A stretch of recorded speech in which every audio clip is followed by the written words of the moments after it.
Yo, Counter Attack podcast for myself, Daps. Guys, keep liking, subscribing, sharing, all of that good stuff. Listen, I wasn't even planning on recording tonight. But then I watched the France versus Spain versus France, whichever way you want to put it. Spain were home, right? Yeah.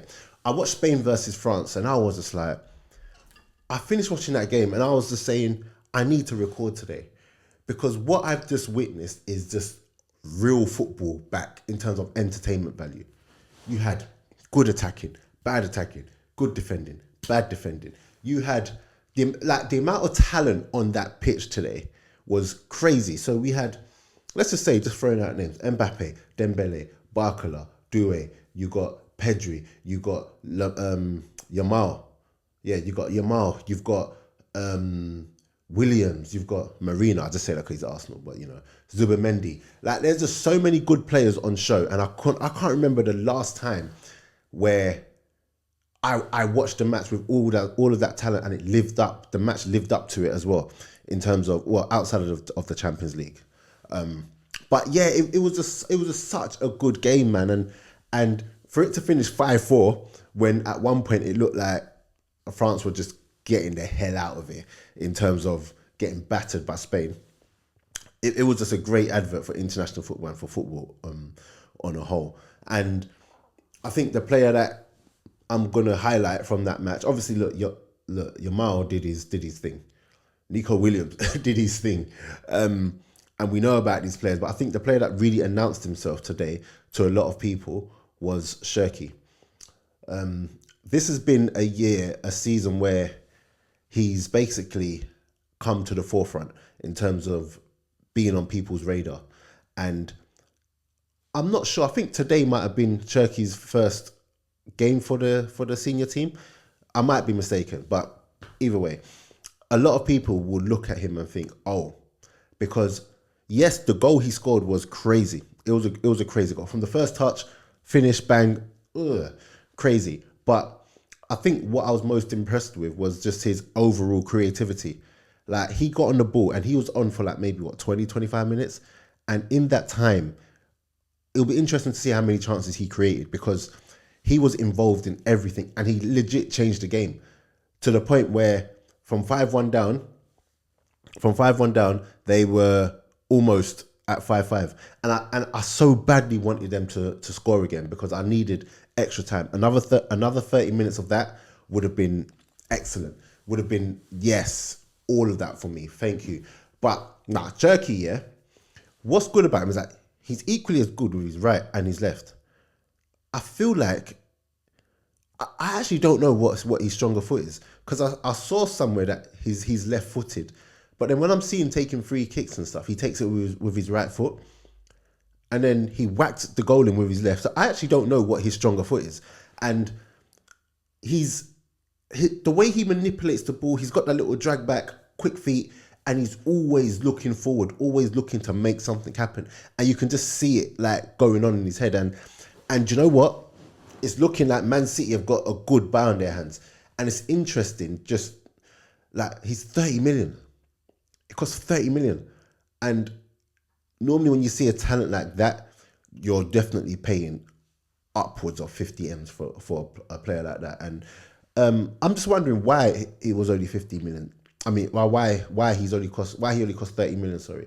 Is he in the last year of his contract or something? I don't know, but Man City look, they've got a player on their hands, and we're gonna touch on Man City. But let me just quickly finish what I'm saying about this team here, innit?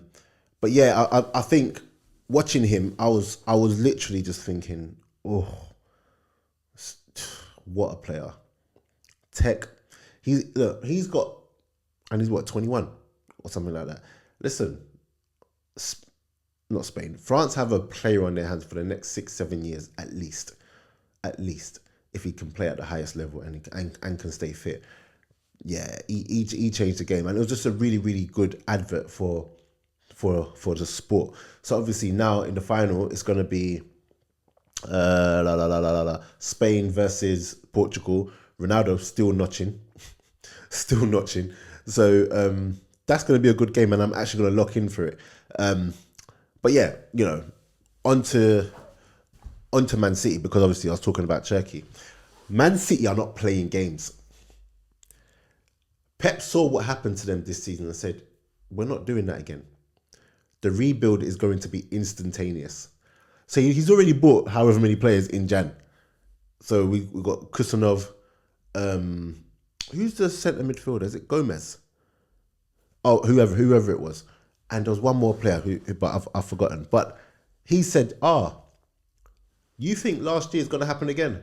Nah. Pep is like, let me load up Tijani Reinders, who is a good player.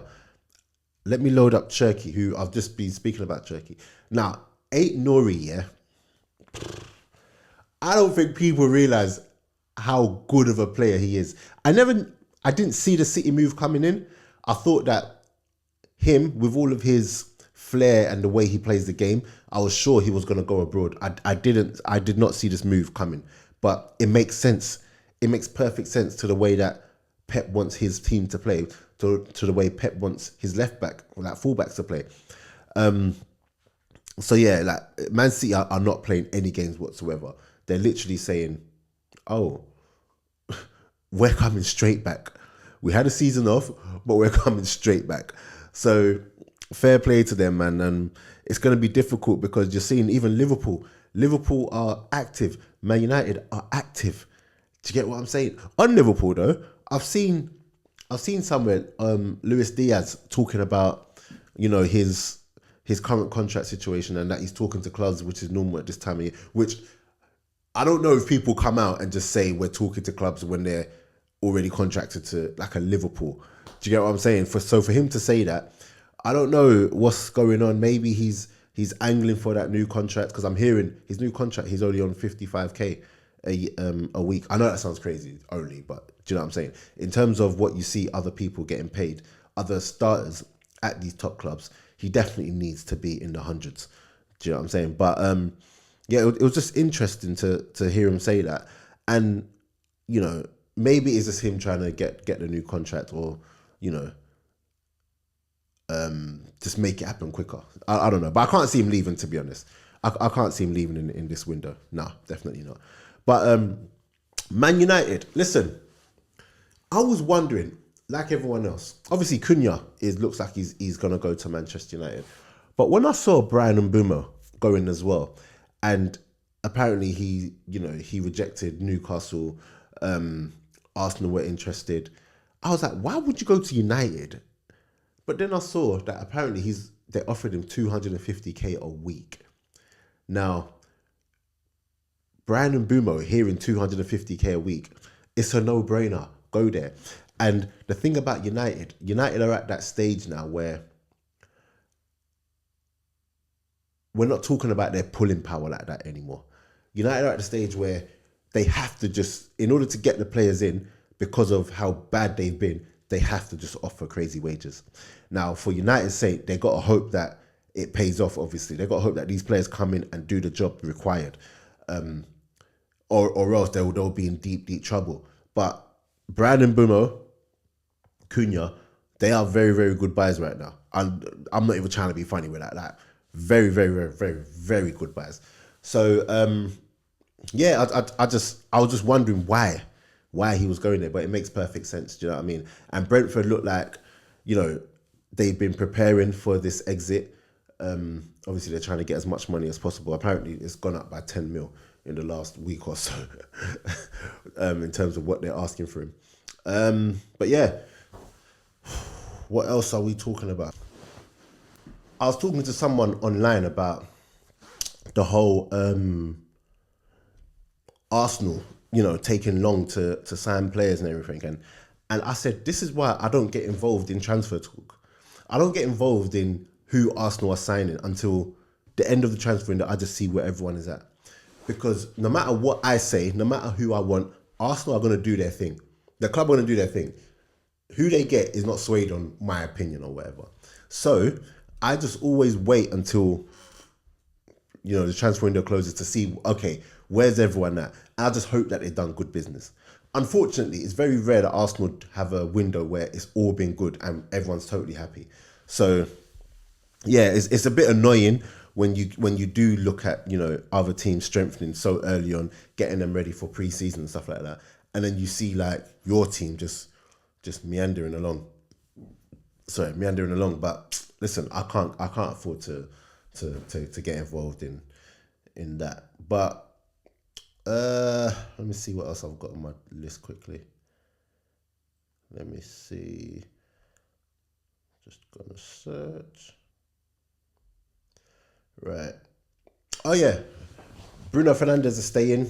There's not really much to say about that because it's been a couple of days, but I feel like with Bruno Fernandes deciding that he wants to stay at United, I feel like certain people in the United hierarchy are probably like, oh, because like for the money that they could have probably got for him, and for what they could have bought with that money, I think they were more than happy to just accept the money. But they'll never be like, yes, go. They won't push him there, but if he was to go, they're like, cool, yes. But yeah, he decided that he's staying. I do feel like he would struggle to get a real top team in terms of Premier League top four, because what he does in terms of how he plays, people can't put up with that. They won't put up with that. Like the top clubs. He needs a club where he can get away with that stuff. Do you get what I'm saying? And there's a reason why they're not coming in for him. Chelsea have signed Liam Delap. Good signing. I'm not gonna lie to you. I'll make fun of it online and stuff like that, but Liam Delap is a good signing for Chelsea. I think for someone so young, and from what I've seen from him in terms of being able to hold his own in the Premier League at a team that went down and got relegated, I think that he's going to obviously improve their strikers. I feel like what you got in him, you've got someone that is just very robust. He's got the quality to make stuff happen. And I think his temperament, his mentality is that of like, oh, I'm going to succeed here.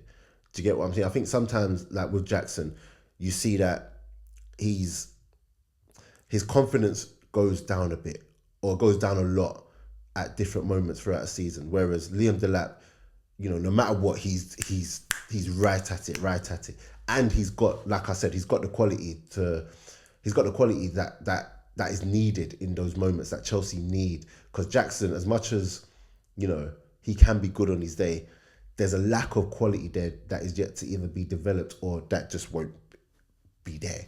So Liam Delap, man, good signing. Teams are not playing around, man. They're making these signings, and they're really, really gonna go for it. So yeah, boy. Quick one. Cesc Fabregas is being touted as the new Inter manager. Just goes to show what a good job he's done at Como. It does make me think, oh my gosh, I'm getting old. Cesc Fabregas, I remember him coming through at Arsenal, and now he's manager, or now he is a manager, and I think he'll do a very, very good job, man. Because even when you hear how he speaks about football, but it's no surprise, because when you watched how he played, like the football brain is there. Whenever you watch him doing, the analytical work, and the punditry, he's always got such good insight into the game, unlike some of the ones we got over here, man. So fair play to him, and hope it's successful for him. I think that might be it from me. Osimhen. So it's looking like Al Hilal. Sorry if I'm butchering the name. Are coming in with this big money offer for Osimhen, and I feel like there are teams that will want Osimhen, but with the money that they're offering in Saudi, it's just too big. I think it will probably be too big for him to turn down. And it's a shame because, not a shame, it's good for him, but it's a shame because, the likes of Arsenal and, United and Liverpool could do with an Osimhen. But, if Saudi come in and offering the bag, then you got to go. But I saw today, not too long ago, that talks have broken down with Osimhen. So, now Galatasaray look like they want to do that permanently. And but we'll see what goes on there, because he's definitely someone that I think should go to a top team in Europe. And hopefully he does. Or if Saudi also come in from, then go Saudi, get the bag. I hear it. But yeah, that's it from me, man. We'll be back tomorrow with another video. So yeah, man, I'm out.